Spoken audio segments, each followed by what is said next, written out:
Hi folks, this is all the fruit and I'm starting my exploration of the Sarawak coast of Borneo tomorrow. I arrived at the beach east of the city of Cebu. Already made a couple videos about the beautiful coastal vegetation and about those fruit orchards around me. I hope that tomorrow morning I can visit this mangrove back there. It looks like it's still quite well preserved. Lots of big palm diversity, also a high visible diversity of species. I'm not even sure if it's a mangrove. Could also be a peat swamp forest or something else. For the night, decided gonna sleep right here. There was heavy rain yesterday, but here the cut grass, it will just be damp, not as wet as the sand everywhere else. And in case of an emergency, if some heavy rain starts, there is a small hut back there with a table inside. So even if the rain is extremely heavy like it was yesterday, I checked 5 or 6 huts and the ground underneath them is soaked because none of them had the floor. So even if the rain is heavy, the table in this hut is probably gonna save me.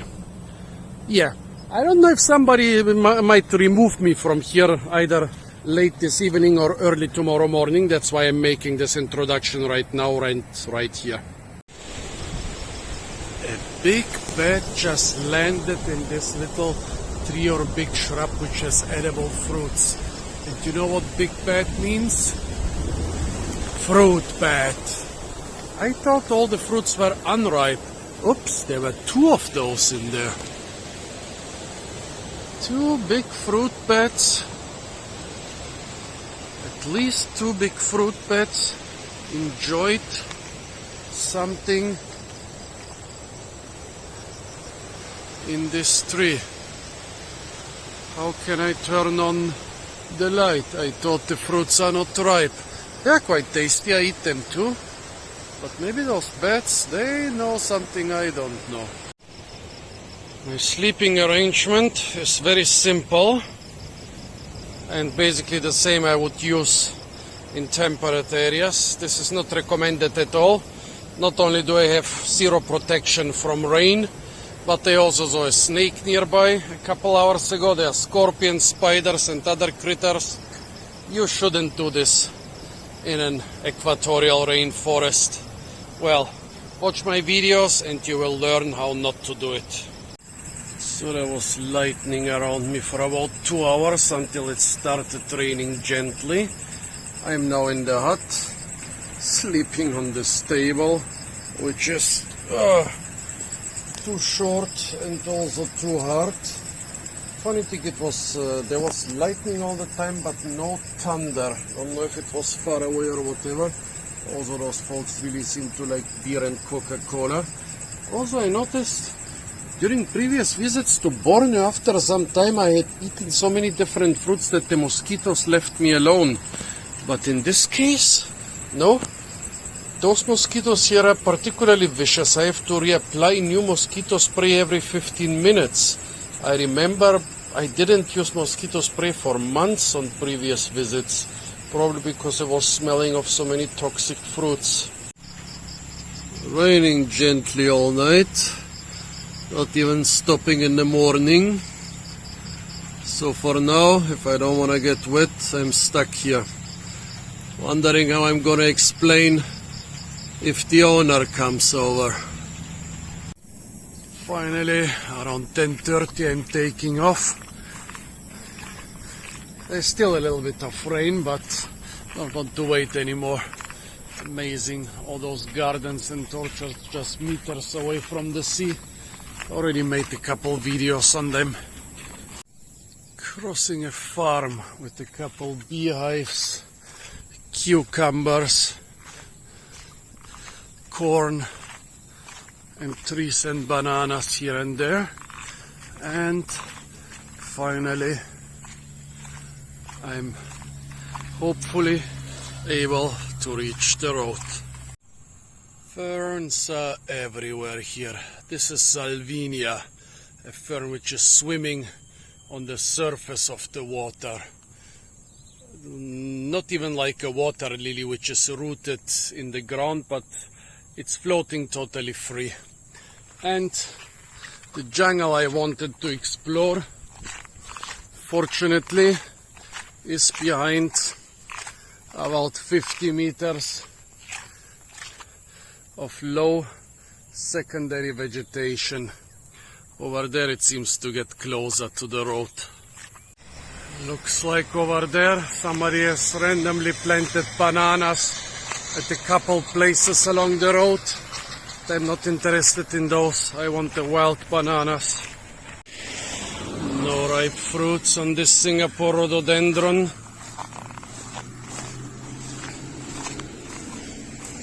Nor on that one. And since I have no water at all, I will start hitchhiking. Dead snake by the roadside. At least I can now check out the local cattle breed. Why is this one tied down? Is it supposed to go around and graze? The one over there also seems to be tied down. Funny. Oh, also by the way, no fruits. So here I'm at the market of Mukah. Different limes. One jackfruit, so fat that even the locals are intrigued by it. It's not elongated like the usual ones, but it's just one big bowl. Berapa kilo ini? Besar. Oh. Well, let's see. This is not really a fruit market, more like a vegetable and fish market. And again, I see nothing seasonal. It's right by the riverside, so quite fish heavy. I'm not going to the fishy areas, but yeah, even the fruit and veg areas, there seems to be nothing, and especially nothing that would indicate in any way that we are in the fruit season. Ooh, giant pineapples, by the way. Look at that. Fasciation is quite common in pineapples, and those here it turns into giant pineapples. However, Mukah seems to be a town of many markets. I was at the fish and veggie market. Now I'm at the veggie market. But again, nothing. They not only have fruits, they also have veggies. But nothing really seasonal. Okay, a lot of the citruses are seasonal too. But I think they have a different season from the normal fruit season. There's more stuff here, and I'm sure if I rummage long enough, I'll find some interesting things. For example, those fasciated pineapples, they seem to be a local specialty. They have them everywhere here. Yeah, lots of stuff, but still nothing that would indicate that we are in the fruit season. There's lots of fruits. Each stall has to be checked separately, very thoroughly, and maybe I'll find something new and exciting. This here catches my eye. A lot of obviously very different bananas. Behind this little shed there are even some with very erect leaves. So the question is, are those all different cultivars? Or is there this coastal wild banana among them somewhere? However, I cannot find any fruits on them yet. The cluster of bananas I'm interested in is right next to the toilet, so I had to wait for over 5 minutes for somebody to vacate it. I don't know what those bananas are, but if you look at all those here, those are banana cultivars. Well, this is probably pisang kapok. There is nothing else of that size around here. And to know this, the leaves are kind of arching towards the ground. But see this cluster of small banana pseudostems here? By the way, being watched by the whole neighborhood, lurking around the toilet. So they are cultivars that look like this, but those are really quite small. So now I'm looking for flowers or fruits. Not a single flower, not a single fruit on those. What do you think, folks? Are those wild bananas, or is it some strange banana cultivar? Most of the forests here are inaccessible because the roads are surrounded on both sides by those big ditches. Here this one has been dug quite recently, but I saw some which are covered with water plants and with grass sometimes, so they just look like meadows. People told me it's very dangerous to leave the roads here. Also, I noticed that I've never seen sago palm fruit. I've seen a couple male inflorescences, very few only, but nothing female, nothing with fruits. I've never tasted sago palm fruits. There are millions of those sago palms around here. Yeah, this was the main industry of Mukah, producing sago starch, palm starch. But yeah, nothing about if they use the fruit and in what way. Despite the decline of the industry since the 20th century, they are still using the sago palms. Look, they are cutting them in those 80 centimeter long pieces, and then they are transporting them, I guess, to the mills. I saw them in the rivers around Cebu. They bind them into long chains, and then probably they tuck them with a tugboat. That's interesting. Let's explore how they do it, and let's not fall into this very clean sewer here. Yeah, bridges here are often just as good as they need to be. Scheiße.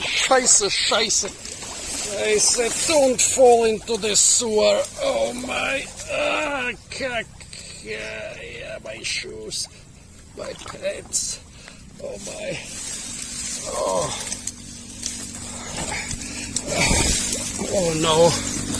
Oh no. Okay, folks, I have to turn off the video. After a long fight, managed to get out, even saved my shoes. I'm so proud of myself. Blah. So now let's see how they use sago palms. Well, this one has been used a long time ago. So, here we are. So they chop them off almost at ground level. This one is very big, 70-80 centimeters in diameter. They harvest the stem. It's strange that they leave the butt. In most cases, the butt is the most valuable part. If I had my parang here, I would chop one of those butts and would get at the heart of palm. Sure, the sago palm has a very tasty heart of palm. And then how do they get those out? Probably cut them in those 80 centimeter long pieces and then roll them into the water. I wonder if they get them out of here. By the way, there's a car park here, so it's possible that somebody is working. So interesting. So the industry has declined from being the main provider of jobs and nutrition to the whole region, but it still is not dead. I mean, yeah, imagine a giant cylinder full of starch, 60-70 centimeters thick and 5-6 meters tall starch. You can use it to make porridges. You can use it as an ingredient in a lot of stuff. And unlike rice and corn and potatoes, don't even need to plant the palms. Oh my, okay. Dirty enough already. Problem is there are so many parasites in the water around here. It's not just that it's dirty. You can catch a lot of things. Well, here they've cut down another palm tree.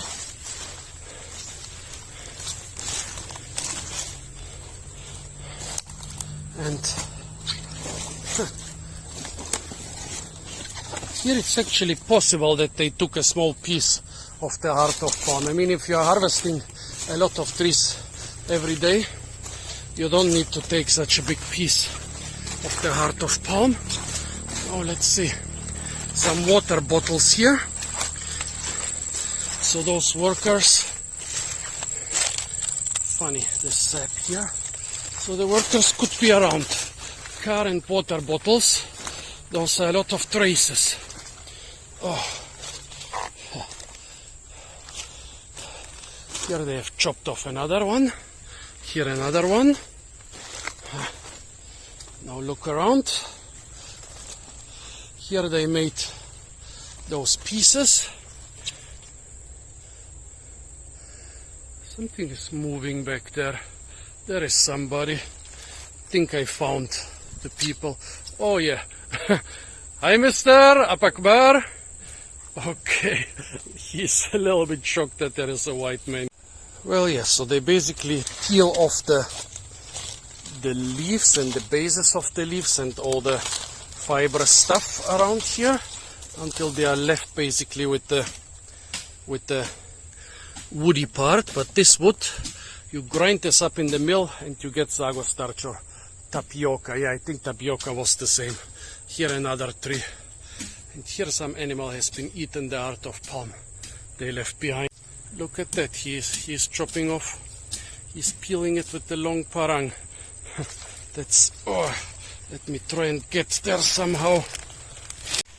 What a harsh job. This guy's probably over 70 and he's doing a type of work I wouldn't be doing. I mean, for me the biggest problem would have been the dirty water here. This sewer, well, this ditch, this roadside ditch is clean. Oh, now I got out at the wrong place. It's clean as far as roadside ditches go. It could be black stuff which is hardly liquid, but still, I think I need to go back to the hotel and scrub myself a lot with soap and disinfectant. Oh, don't leave me yet, folks. I might fall in again, and you might have fun again. Who knows? Oof. Who knows if you might not have a second laugh. Well, first time I fall in because I thought that this tree here is stable, and it wasn't.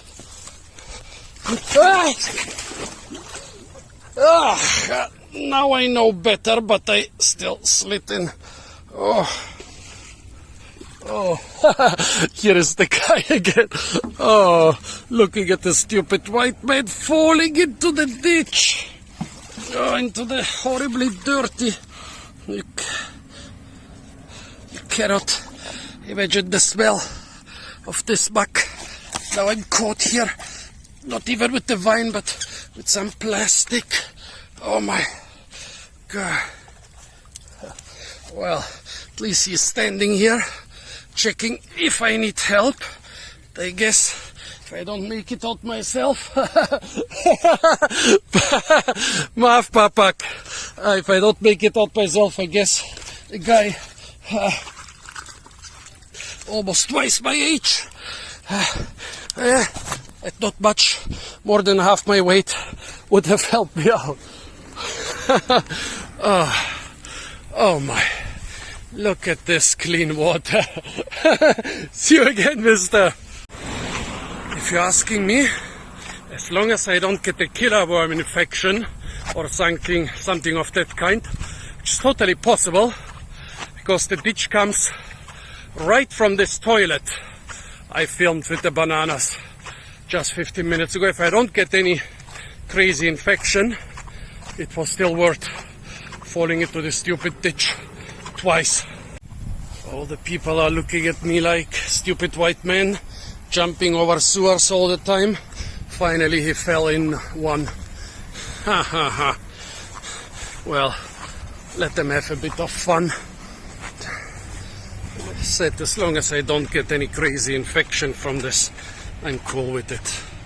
Sneaking into the hotel. Let's see if they catch and question me. It's gonna be fun. It's gonna be fun, man. Oh, okay.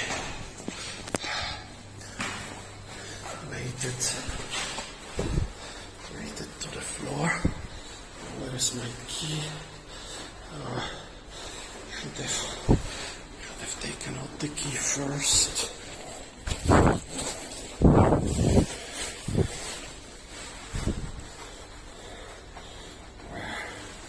Where's my key? Oh my.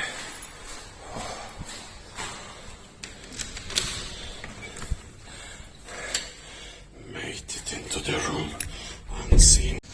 Less than 15 minutes later, I'm back on the road again. Little fall into a sewer or two.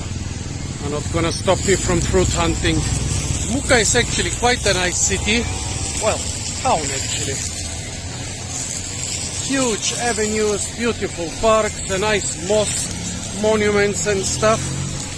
Yeah, they really planned this city. Well, they really planned this town with the city in mind. Nice, beautiful. Well, they planted a lot of those 5 o'clock trees. I love those trees, but instead of a couple hundred 5 o'clock trees, they could have planted a couple other ones too. The 5 o'clock trees are covered in countless ferns and orchids. Look at that, magnificent. That's one single tree, and look at that. There are how many? 100, 120 of them just here, and over there it continues, and each one is a giant ecosystem, and those trees can grow to giant sizes. They can get 2 meters thick in 100 years, more or less. Imagine there will be space for so many more ferns and orchids. Not a single orchid in flower. See those things on the upper branches? Those are thousands of orchid leaves. They might look like the grass, but they are orchids. Oh, by the way, if you look on the grass, the 5 o'clock tree is also called monkey pot. Monkey pot maybe in order to show that it's inferior to stuff like the tamarind or the St. John's bread, but it's still a sweet fabaceae pot, and you can chew it and it's gonna be sweet and tart. Monkeys, children, and also adults like to nibble those. This is a rambutan tree. There is one old dried up fruit here, but that's the only fruit. Let's see what we have there. Careful when jumping over the sewer. I mean, this one is just about 2 meters wide, no problem, but still. What have we got here? Oops. A palm with conspicuous red fruits. The birds are eating them and leaving the big seeds behind. However, palms with red fruits, stay away from them. Too many oxalates in red palm fruits. That's what I learned from Carlo Morici. Here a small ornamental shrub. Despite all the soap, my hands are still smelling of mud.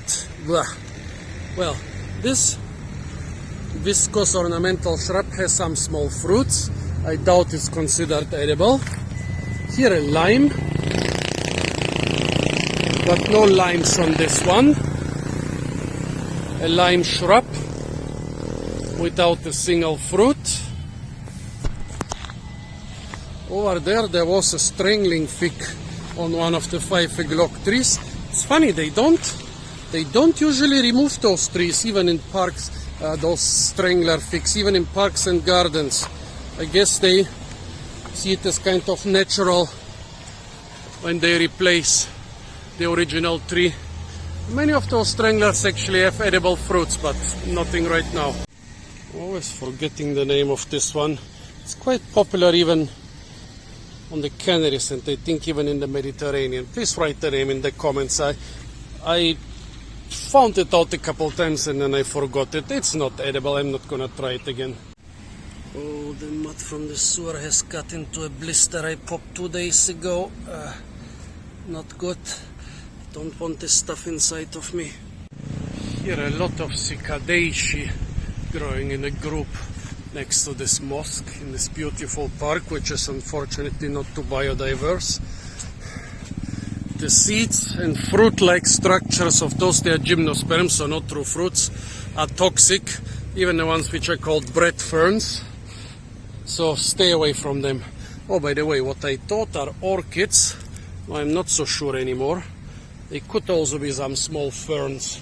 Please correct me if I'm wrong. I think now that those 5 o'clock trees might be mostly covered with ferns. Doesn't mean that there are no orchids on them. It just means that there are not tons of orchids on them. Let's see if we can find some true orchids. So yes, those are ferns. Here you see the spores. But those should be orchids, yeah. See the capsules? Those are typical for orchids. Also those bulb-like structures are typical for orchids. Not a single orchid flower though. Orchids are also kind of edible, but I don't know how to eat those, so I'll stay away from them. And well, I don't need to jump those sewers. I can also walk on those concrete things. I'm always afraid they're not gonna hold my weight. Okay, this is even dirtier than the one I fell in. You can always recognize the Chinese neighborhoods.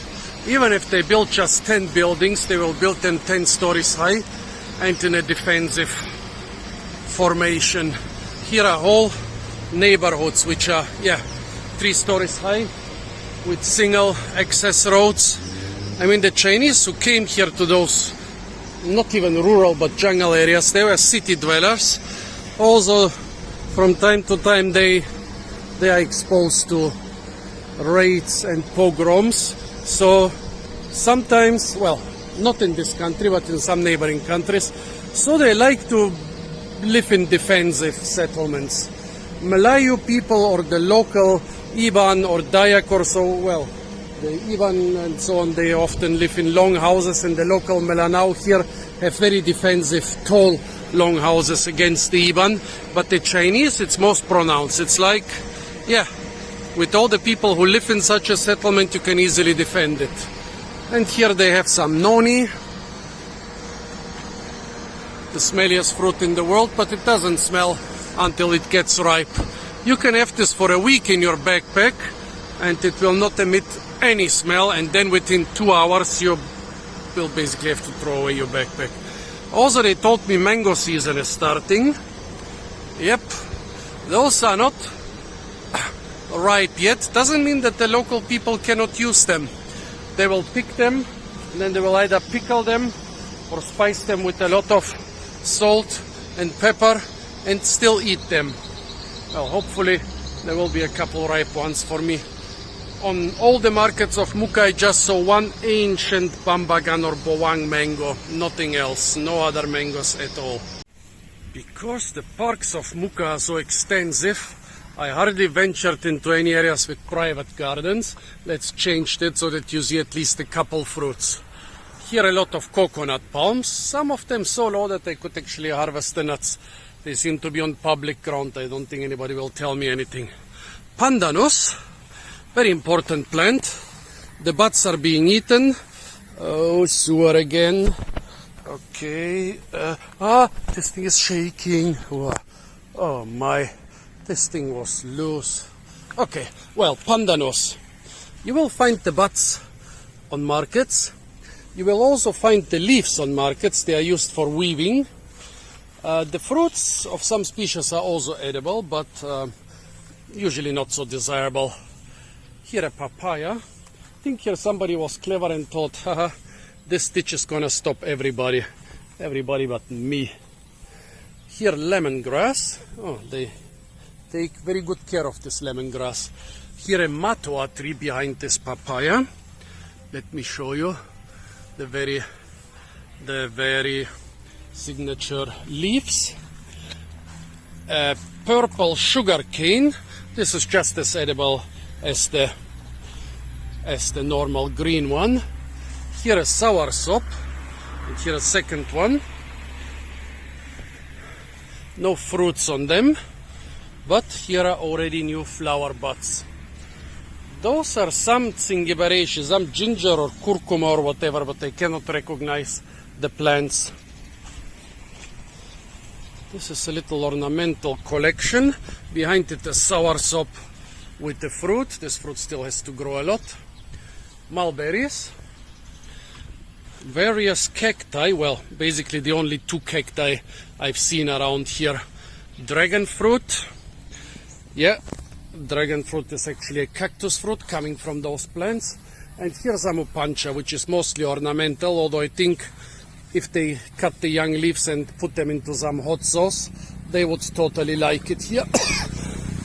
The Mexicans are eating, or did I say leaves? The young pods of the cactus. Taro here on the ground. Here a beautiful orchid in flower. Oh, they have more orchids here. Artemisia as a spice or herb. Sweet potatoes. Another soursop tree. By the way, when I was hitchhiking, a woman who gave me a lift told me around Chinese New Year there are always heavy rains, don't go anywhere during Chinese New Year. Well, I did and suffered from it. Oh, this papaya plant here doesn't look good. Dropped all its fruit and its leaves. This one looks good. Young coconuts.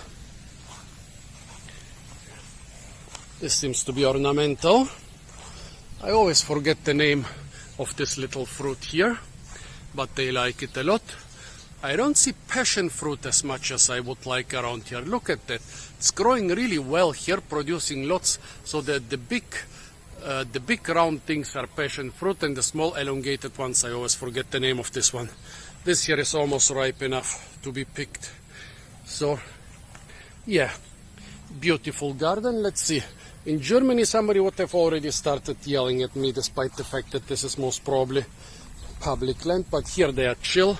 As long as I'm just filming and not stuffing everything in my mouth, they will usually not say anything. So this is what the other nations or ethnicities, neighborhoods look like. Here they are quite rich. The houses are big and new, beautiful. Unlike most of the Chinese neighborhoods, it's much more open. No new cultivated fruits, but here the feral invasive Passiflora foetida from South America. The fruits are totally edible. It's spreading everywhere, but for now it doesn't seem to endanger the local flora. Here manioc, money tree, which is called money tree because you can put it in a pot and sell it for a lot of money. Those are spurges, not cacti, so don't try to eat those. Here again some lime, some bigger taro. Oops, what am I gonna do now? Underneath the matua, a relative of it, the longan, already covered with small fruits. Here another longan tree. You can see the leaves from nearby, but the fruits are really tiny on this one. Also, the fruits on this one look a little bit elongated, strange. Okay, now I guess I need to crawl under the laundry. Oh,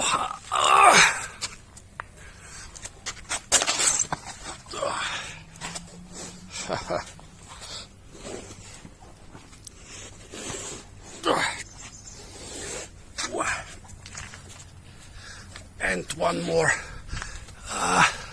Don't want to make the laundry dirty. Young tomatoes, young pineapple plants, lots of them. Orchids, protected probably mostly from the sun by this mesh. Don't know what this is. And here somebody has some nice eggshell compost. Chilies, of course, they have them everywhere. Pisang kapok, the most popular frying banana, although here they tend to call it pisang pok, but it's the same one. Spaghetti beans, you should harvest those, folks. Corn, they do like their corn here. Calamansi or kasturi lime. This big tree is also some lime or lemon, but I haven't seen such big lime or lemon trees around here. Oh no, it's a pomelo tree. Okay, yeah, that's legit. They can grow that big. Here's cedar, Sisyphus mauritiana. They are really taking care of this. Look at this. Every single fruit is being put in its own little bag. Not even paper bags in this case, but some mesh bags, which they probably bought specifically for that purpose. Another long one over there. My battery is almost at 0. That's sad. It's a nice neighborhood. And here those pumpkins. They used to make such wonderful pumpkin dishes. They can do magic with pumpkins around here, folks. And here a lime, probably the one that's most similar to the lime we know, to the come on, Persian or Tahiti lime. Yeah, this really is some modern new neighborhood. Also the houses look planned, but they have been planned with big gardens. Nice and beautiful, folks. This must be the biggest Sisyphus tree I've seen in Borneo. Probably 7 meters tall and 10 meters in diameter, with those branches hanging down and growing up again. Seems to be some more traditional variety too. The fruits are smaller, or rather maybe just smaller because the tree is big or because they are young. Here they can eat everything when it's unripe. They just put some sambal on it. Let's see, here we have some older fruit trees on the street. First, let's check out this one. It's a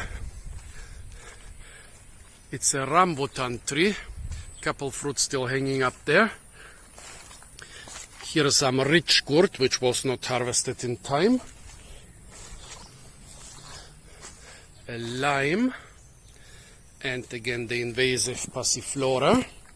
On the other side, the longan tree, we can get closer now than before. Also the fruit are already good size, you can easily recognize them, although you cannot eat them yet. Oh, and it seems slightly bumpy. It might be one of the Borneo varieties or subspecies of the longan. Sweet potatoes grown here in those piles. Calamansi lime among papayas. What have we got here? More sweet potatoes, more longan, some good sized mango trees, but not a single fruit. Is this some orange? Yeah, this seems to be some tropical orange. Once they are slightly less green, they are basically ripe. Yeah, this area here is nice. Well, I wouldn't necessarily forage here. Somebody planted all those things. Wow, look at those limes, folks. They are growing in a cluster of 1, 2, 3, 4, 5, 6, 7, 8. And on the other side there should be 2 or 3 more. So there are 10 to 11 limes in a cluster, and there are more similar clusters here. Is this normal for limes to grow in such clusters? Here also some guava, Psyllium guayaba. What else have we got here? The plant on the left behind the papaya is some water apple. Beautiful. This small town really is planning to be a city with all those buildings and giant boulevards and giant parks. Oops, now what is this citrus? Look at that. This looks like some more unusual kumquat. Yeah, I bet if I eat it, the rind will be sweet. A sure sign for kumquats. Growing here in a pot in front of a rich mansion. Well, I don't want to pick anything because people from rich mansions, they tend to react. Oh, okay. My phone will shut off in 26, 25, 24 seconds and so on. Another water apple over there. Cacti. Beautiful rich neighborhood. Lots of interesting fruits. But no battery anymore. You bet, folks. Well, the phone was off and I was walking through the central park of Mukah. I got attacked by those tiny black wasps. They stung me about 10 times, followed me over 30 meters, and I couldn't get even one of them. Haha, crazy day. Last night, despite using half a bottle of mosquito repellent, I got stung by hundreds of mosquitoes. Then, despite getting the warning from the locals, I fell into the sewer twice and then got chased by black wild wasps. I guess they are wasps just because sting bees would basically die after they stung me, but those just... they sting. As soon as they see your hands, they fly away and come to sting again. Haha, what a day.